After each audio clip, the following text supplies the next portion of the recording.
3 दिसंबर को जयपुर धौलपुर का ये इलाका कौन जीतेगा, एग्जिट पोल में क्या दिखाई दिया, देखिए आपके सामने एग्जिट पोल की जयपुर धौलपुर रीजन की 48 सीटों का एग्जिट पोल।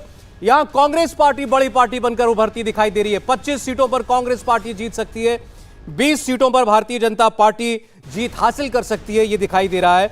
अन्य को 3 सीटें मिलती हुई दिखाई दे रही हैं। जयपुर धौलपुर क्षेत्र में कांग्रेस पार्टी बड़ी पार्टी बनती हुई दिखाई दे रही है। बीजेपी 20, कांग्रेस पार्टी 25 पर जाकर अपना जो सीटें हैं वो खत्म करेगी, ऐसा हमारा अनुमान है। तो शुरुआत आप कह सकते हैं कि कांग्रेस पार्टी के लिए यहां पर अच्छी हुई है। कांग्रेस पार्टी के बारे में यहां जो ट्रेंड है वो बताता है कि जब वो हारती है तो सीटें उसकी बहुत डाउन होती हैं। आपको बताऊं मैं 2018 में कांग्रेस पार्टी की कांग्रेस पार्टी की 100 सीटें थी, उससे पहले 2013 में कांग्रेस पार्टी 21 से 25 सीट को एक आंकड़ा था कांग्रेस पार्टी का। तो उस लिहाज से आप देखिए तो एक ही क्षेत्र में कांग्रेस पार्टी 25 सीटों पर पहुंचती हुई दिखाई दे रही है जयपुर धौलपुर रीजन के अंदर, और एक बहुत बड़ा प्लस जो है वो कांग्रेस पार्टी के लिए होगा। अगर इस क्षेत्र की और आप थोड़ी खासियत बताएं। देखिए, आप इस क्षेत्र में देखेंगे ये सब एरिया है जहाँ पे गुज्जर वोट बहुत अधिकतम है, आदिवासी वोट भी वहाँ पे है। देखिए पूरे राजस्थान में आप देखेंगे एक तरह की जो चीज़ें दिख रही है वो कास्ट स्पेसिफिक और कैंडिडेट स्पेसिफिक चुनाव हो रहे हैं। वहाँ पे कोई भी आपको, हालांकि बीजेपी ने 2-3 मुद्दे जरूर उठाने की कोशिश की, पेपर लीक वाला मामला हो या और जो महिलाओं को लेके जो था वो जरूर कोशिश की, लेकिन आप देखेंगे जो खासकर इस रीजन में देखेंगे जो कास्ट स्पेसिफिक है, जिनका जो अपने कास्ट पे एक स्ट्रांग हो रहा है वो उस कास्ट को मिलता जा रहा है, जहाँ पे कैंडिडेट जिसको जो अच्छा लगे वो उनको वोट करें। मैं शुरू से कहता रहा हूं बीजेपी ने कैंडिडेट सिलेक्शन में राजस्थान में बहुत बड़ा ब्लंडर किया और शायद इसी का खामियाजा आप देखेंगे।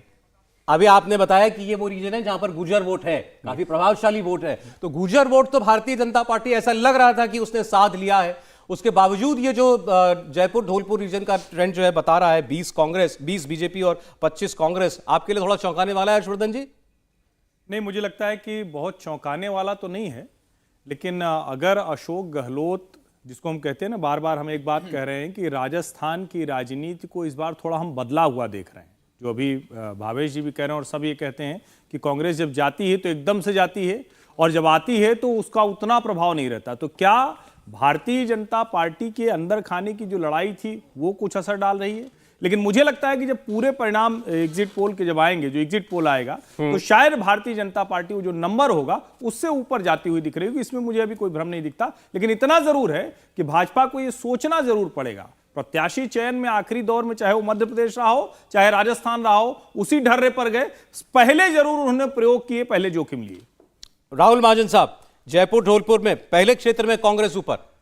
देखिए, ये क्षेत्र ऐसा है जहाँ पे मुस्लिम पॉपुलेशन और जो दलित पॉपुलेशन, ये सारी पॉपुलेशन काफ़ी है, और ऐसे ये वो भी इलाका है जहाँ हिंदुत्व का जो इशू है वो बहुत जो है ज़ोरदार रहता है, बहुत स्ट्रांग रहता है।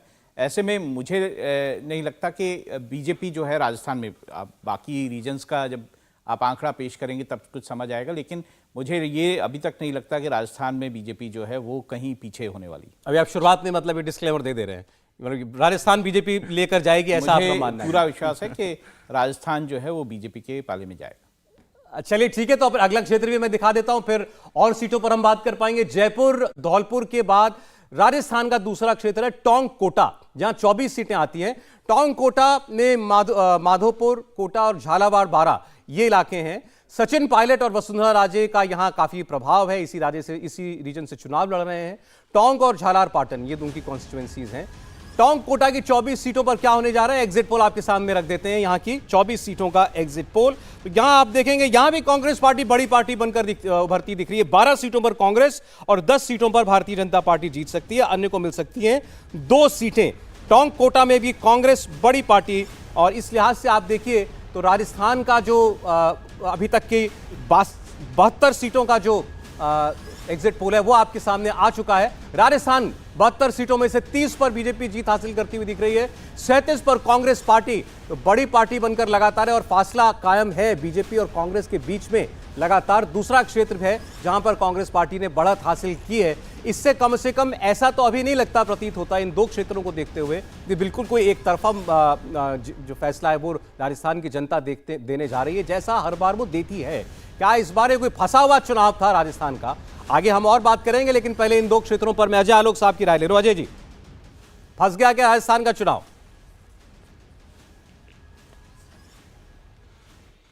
बिल्कुल नहीं फंसा है राजस्थान का चुनाव। राजस्थान में आप निश्चिंत रहिए, हम अभूतपूर्व मेजॉरिटी लाने जा रहे हैं। मैं फिर से एग्जिट पोल को अपनी ओपिनियन में बता चुका हूं, उस पर समय व्यर्थ नहीं करूंगा, लेकिन राजस्थान में हम एज पे तो शुरू से चल रहे थे आप ओपिनियन पोल्स के हिसाब से, लेकिन हम जानते थे कि हम बहुमत में आ रहे हैं और बहुत मजबूती से बहुमत में आ रहे हैं। तो आने दीजिए 3 तारीख को देखेंगे, तब तक देखिए आज तो नंबर्स का दिन है ना, तो आप अपना जो नंबर है राजस्थान का जो आप मानते हैं वो बता दें। मैं मान रहा हूं 135 प्लस हम रहेंगे राजस्थान में। 135 प्लस तो बिल्कुल बहुत कंफर्टेबल मेजॉरिटी है भारतीय जनता पार्टी की, जो वो दावा कर रहे हैं। लेकिन क्या ये मेल खाता है एग्जिट पोल से, ये हम लोग अभी देखेंगे। समीर जी, 2 रीजन लगातार कांग्रेस पार्टी नंबर 1।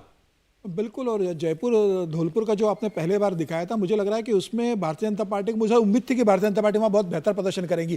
तो प्रधानमंत्री मोदी का आखिरी दिन रोड शो जयपुर में ही हुआ था, और जयपुर वैसे भी एक रूरल और बीजेपी के स्ट्रांग होल्ड के रूप में देखा जाता है।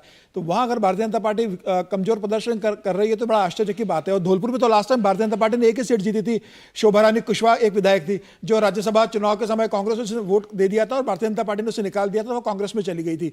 वहाँ बसपा का भी, धौलपुर वाले एरिया जो है वो करौली और धौलपुर बसपा का भी एक ग्राउंड है, वहाँ से मुझे लग रहा है 2 या 3 बसपा भी वहाँ से सीट जीत सकती है। लेकिन मुझे ऐसा लग रहा था कि दोनों क्षेत्रों में भारतीय जनता पार्टी बेहतर प्रदर्शन करेगी।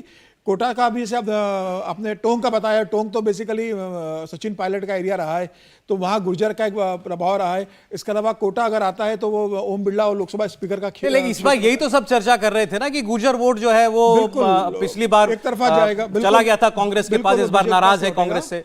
तो इस बार ये मतलब बड़ा सरप्राइजिंग लग रहा है कि किस तरीके से मतलब वोटिंग हुआ है इस ट्रेंड में।